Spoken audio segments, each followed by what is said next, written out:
এবছর 2 দিন শিবরাত্রির ব্রত পড়েছে। তো যাই হোক, ব্যস্ত থাকার কারণে রিল বা ভিডিও পোস্ট করতে পারিনি। আর দুষ্টু এই বছর প্রথমবার শিবরাত্রির ব্রত করছে। ফাল্গুন মাসে তোমার নাম বলো।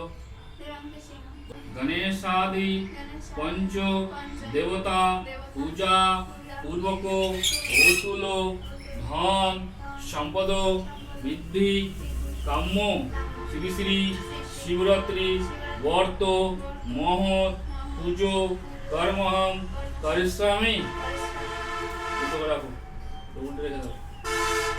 তোমরা হয়তো আশ্চর্য হবা, দুষ্টু ছোট থেকে আজ পর্যন্ত শিবরাত্রির ব্রত করেনি। শ্রাবণ মাস করেছে কিন্তু শিবরাত্রির ব্রত করেনি। তাই আমি বললাম যে তুই 2 দিন উপোস থেকে পুজোর সম্পূর্ণ জোগাড় করবি, দিয়ে নিজেই পুজোটা এবার দিবি। তো আজ সোমবার দুপুরবেলায় ব্রাহ্মণ থাকবে বললো, তাই ও সম্পূর্ণ জোগাড় করে ব্রাহ্মণ এলো এবং শিবের পুজোটা সোমবার আজ পুজোটা দেয়া করিয়েছি।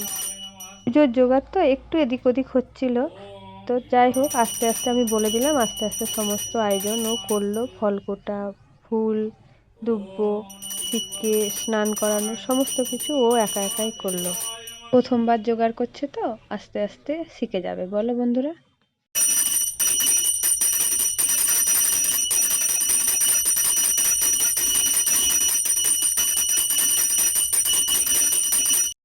পাত্রাঞ্জলি শ্রী শ্রী নম শিব শান্তায় নমস্তুতে।